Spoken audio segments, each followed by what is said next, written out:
जय माता दी। या देवी सर्वभूतेषु मां स्कंद माता रूपेण संस्थिता।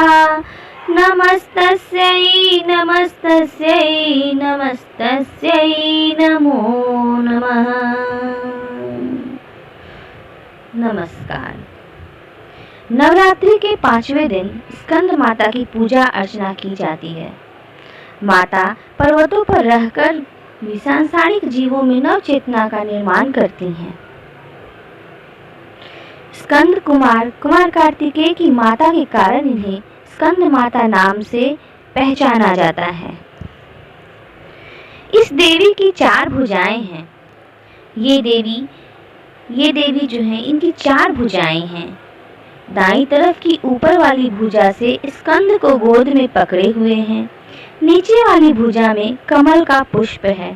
बाईं तरफ वाली ऊपर वाली भुजा में वर मुद्रा है और नीचे वाली भुजा में कमल पुष्प है। इनका वर्ण एकदम शुभ्र है।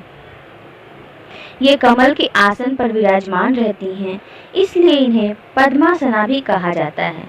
इनका वाहन सिंह है। इनकी उपासना से भक्त की सारी इच्छाएं पूरी होती हैं। सूर्यमंडल की अधिष्ठात्री देवी होने के कारण इनका उपासक अलौकिक तेज और कांतिमय हो जाता है। तो दोस्तों, आज हम स्कंद माता की कथा सुनने जा रहे हैं। इनकी कथा का श्रवण मात्र से ही भक्त की सारी इच्छाएं पूरी हो जाती हैं। भक्त को मोक्ष मिलता है।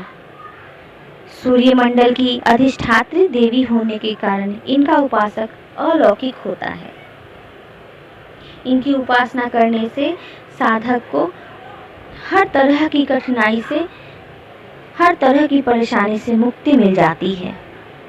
तो आज हम इनका स्कंद माता का पौराणिक कथा जो है उनका श्रवण करते हैं। पौराणिक काल में तारकासुर नाम का एक राक्षस हुआ करता था। उसने बहुत ही कठिन तपस्या से ब्रह्मा जी को प्रसन्न किया और ब्रह्मा जी से यह वरदान मांगा कि ब्रह्मा जी मुझे अमर कर दीजिए। तब ब्रह्मा जी ने उसे वरदान में बताया कि जिस इंसान का जन्म होगा उसका मृत्यु निश्चित है। तो तारकासुर को ब्रह्मा जी ने अमरता का वरदान बोला, नहीं, ये वरदान मैं आपको नहीं दे सकता हूँ, आप कोई दूसरा वर मांगो। तब तारकासुर ने सोचा कि शिव जी तो शादी दूसरी करेंगे नहीं। देवी सती की मृत्यु के बाद शिव जी ने तो यही फैसला लिया है कि वो दूसरी शादी नहीं करेंगे। तो उसने यही वरदान मांग लिया कि शिव जी के पुत्र के हाथों ही मेरी मृत्यु होगी, ऐसा वरदान मुझे दीजिए। तो तारकासुर को ब्रह्मा जी ने यही वरदान दे दिया कि ठीक है तारकासुर, तुम्हारी मृत्यु शिव जी के पुत्र के हाथों होगी। इस वरदान को पाकर तारकासुर ने अपने आप को अमर ही समझ लिया। वह देवताओं को हर जगह आतंक फैलाते चल रहा था। हर जगह हर लोग उससे आतंकित हो चुके थे, भयभीत हो चुके थे। उसने देवताओं के स्वर्ग लोक पर आक्रमण कर दिया और उनसे उनका स्वर्ग लोक छीन लिया। सारे देवता भागे भागे ब्रह्मा जी के पास आए कि हे ब्रह्मदेव, तारकासुर ने हमें स्वर्ग से निकाल दिया है, वह स्वर्ग पे शासन कर बैठा है।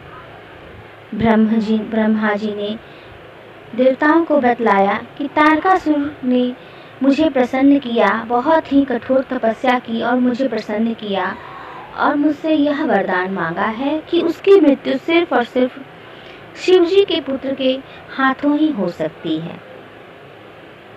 यह सुनकर देवतागण भी चिंतित हो गए और उन्होंने तुरंत शिव जी के पास जाने का फैसला लिया। शिव जी के पास जाकर देवतागण काफ़ी परेशान थे और शिव जी से विनय विनती करने लगे कि हे शिव जी, तारकासुर ने हमें स्वर्ग लोक से निकाल बाहर कर दिया है, अब आप ही हमारी रक्षा कर सकते हैं। शिव जी ने बोला कि क्या हुआ, मैं कैसे तुम्हारी रक्षा कर सकता हूँ, तुम लोग ब्रह्मा जी के पास जाओ। देवतागण ने उस वरदान के बारे में बताया जो ब्रह्मा जी ने तारकासुर को दिया था। ब्रह्मा जी ने तारकासुर को शिव जी के पुत्र के हाथों ही मृत्यु होगी ऐसा वरदान दिया था। उसी समय हिमालय पुत्री देवी पार्वती शिव जी के साथ विवाह करने के लिए कठिन तपस्या में लीन थी। शिव जी ने पार्वती माँ को प्रसन्न किया, उनकी तपस्या से प्रसन्न हुए और उनको मनचाहा वर दिया। पार्वती माँ का मनचाहा वर शिव जी की अर्धांगिनी बनना था। अतः शिव जी का विवाह संपन्न हुआ। विवाह के तत्पश्चात कुमार कार्तिकेय का जन्म हुआ और फिर कुमार कार्तिकेय ने तारकासुर का वध किया। इस प्रकार कुमार कार्तिकेय द्वारा तारकासुर का वध होने से स्कंद माता, क्योंकि स्कंद जो है वो कुमार कार्तिकेय का ही नाम है, कुमार कार्तिकेय को हम लोग स्कंद, मुर्गन आदि नाम से भी जानते हैं। कुमार कार्तिकेय को युद्ध नीति सिखाने के लिए देवी पार्वती ने स्कंद माता का रूप धारण किया था। इसलिए हम लोग देवी माँ की स्कंद माता के रूप को नमन करते हैं। स्कंद माता की पूजा करने और कथा सुनने से ही संतान सुख की प्राप्ति होती है। स्कंद माता को प्रेम और वात्सल्य का प्रतीक माना जाता है। उनकी पूजा से मोक्ष का मार्ग सुलभ हो जाता है। यह देवी विद्वानों और सेवकों को पैदा करने वाली शक्ति देती हैं। अतः स्कंद माता को हम लोग नमन करते हैं। जय माता दी, जय माता दी, जय माता दी।